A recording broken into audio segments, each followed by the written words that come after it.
మత్తు మజా మస్తు మజాట. హైదరాబాద్ వ్యాపారి బర్త్డే సందర్భంగా బెంగళూరులోని ఫామ్ హౌస్ లో రేవ్ పార్టీ జరిగిందట. మత్తు మజా మస్తు మజా.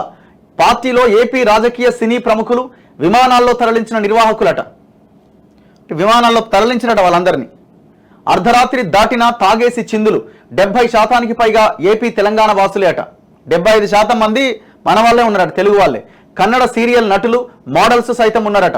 భారీగా డ్రగ్స్ స్వాధీనం, 5గురి పైన కేసు.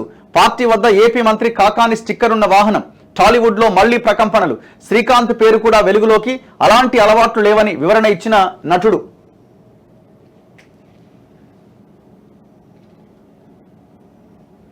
ఇగో ఫామ్ హౌస్ నుంచి బయటకు వస్తున్న యువకులట. శ్రీకాంత్ అంటున్నాడు, నాకు పార్టీలకు వెళ్లే అలవాటు లేదు. బెంగళూరులో జరిగిన రేవ్ పార్టీలో పట్టుబడ్డ వారిలో ప్రముఖ తెలుగు సినీ నటుడు శ్రీకాంత్ కూడా ఉన్నట్లు మీడియాలో వార్తలు వచ్చాయి. దాంతో వెంటనే స్పందించిన శ్రీకాంత్ హైదరాబాద్లోని తన ఇంట్లో నుంచి బయటకు వచ్చి ఒక వీడియో విడుదల చేశారు. నాకు పార్టీలకు పబ్లకు వెళ్లే అలవాట్లే లేవు. ఎక్కడైనా బర్త్డే పార్టీలకు వెళ్ళినా కొద్దిసేపు ఉండి వెంటనే వచ్చేస్తా. అయితే బెంగళూరు పోలీసులకు పట్టుబడ్డ వారిలో ఒక వ్యక్తి అచ్చం నాలాగే కనిపించడంతో మీడియా మిత్రులు పొరపాటు పడి ఉంటారని, అందులో వారి తప్పేం లేదని ఆ వీడియోలో స్పష్టం చేసిండు. ఆయన హైదరాబాద్లోనే ఉన్నాడట.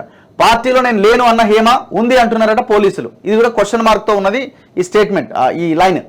పార్టీలో పాల్గొన్న వారిలో టాలీవుడ్ సినీ నటులు, టీవీ నటులు, మోడల్స్ ఉన్నట్లు తేలడంతో పాటు ప్రముఖ తెలుగు నటి హేమ కూడా ఉన్నారని మీడియాలో వార్తలు వచ్చాయి. మీడియాలో వస్తున్న కథనాలు తెలుసుకున్న హేమ రేవ్ పార్టీలో తాను పాల్గొనలేదని, హైదరాబాద్లోని ఫామ్ హౌస్ లో చిల్ అవుతున్నానని ఓ వీడియో రిలీజ్ చేశారు. బెంగళూరులో పట్టుబడ్డట్లు మీడియాలో వస్తున్న వార్తలను ఖండించారు. అయితే సాయంత్రానికి నటి హేమ తమ ఆధీనంలోనే ఉందని బెంగళూరు పోలీసులు వెల్లడించినట్టు వార్తలు వచ్చాయి. హేమ రిలీజ్ చేసిన వీడియో నిజం కాదని, అందరినీ తప్పుదోవ పట్టించడానికి ప్రయత్నించినట్టు పోలీసులు తెలిపినట్టు సమాచారం అట. సో ఇప్పుడు పోయిన వాళ్ళంతా డ్రగ్స్ తీసుకున్నారంటే తీసుకోకపోయి ఉండొచ్చు. ఇప్పుడు ఆయన నిర్వహించిన అన్ని రకాల సదుపాయాలు అందులో కల్పించి ఉండొచ్చు ఆ ఫామ్ హౌస్లో. అందులో కొంత మంచి వాళ్ళు కూడా వెళ్తుంటారు, కలవడానికి వెళ్ళిన వాళ్ళు వీళ్ళు ఉంటారు. సో మొత్తం అందరు బుక్ అయిపోయారు అన్నట్టు. మరి వీళ్ళ పాత్ర ఏందన్నది మనకు తెలియదు. అది టెస్టులు చేసి వ్యవహారం అది తెలిస్తే తప్ప ఇన్వెస్టిగేషన్లో బయటపడుతుంది. కానీ ఒక బర్త్డే పార్టీకి ఎవరో మరి హైదరాబాద్ వ్యాపారి, ఈ బర్త్డే పార్టీకి బెంగళూరు ఫామ్ హౌస్లో రేవ్ పార్టీ అంటే చూడండి. ఇక ఈ పార్టీలో పాల్గొన్న 30 మంది యువతులు, 70 మంది యువకులు ఏపీ హైదరాబాద్ నుంచి బెంగళూరుకు విమానంలో వచ్చిరట. ఈవెంట్ కోసం ఫామ్ హౌస్ నిర్వాహకులకు 30 నుంచి 50 లక్షల వరకు చెల్లించినట్టు సమాచారం.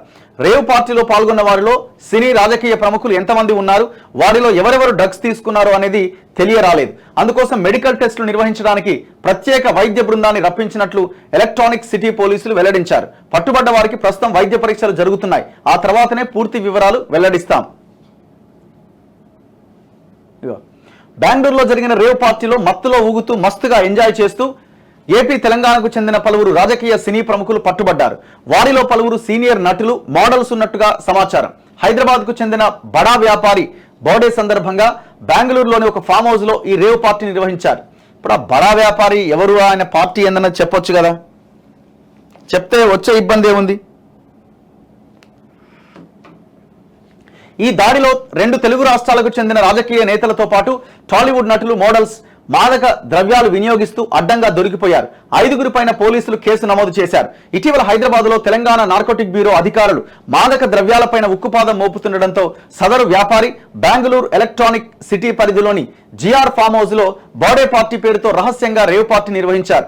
ఈ పార్టీకి హాజరైన వారిలో తెలుగు రాష్ట్రాల రాజకీయ నేతలు, సినీ, టీవీ నటులు, మోడల్స్ కూడా ఉన్నట్టు తెలిసింది.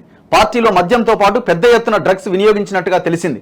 ఆదివారం సాయంత్రం ప్రారంభమైన పార్టీ రాత్రి 12 గంటలకు ముగియాల్సి ఉన్న ఆ తర్వాత కూడా డీజేలతో హోరెత్తించడంతో ఆ ప్రాంతమంతా దద్దరిల్లింది. దీంతో స్థానికులు హెబ్బగూడి పోలీసులకు సమాచారం ఇచ్చిరట. దీంతో Bengaluru CCB city crime branch పోలీసులు ఈ ఫామ్ హౌస్ పై దాడి చేసి పార్టీలో పాల్గొన్న సుమారు 100 మంది యువకులను అదుపులోకి తీసుకున్నారు. వారిలో 75% మందికి పైగా ఆంధ్రప్రదేశ్, తెలంగాణ వాసులే అని తేలిందట.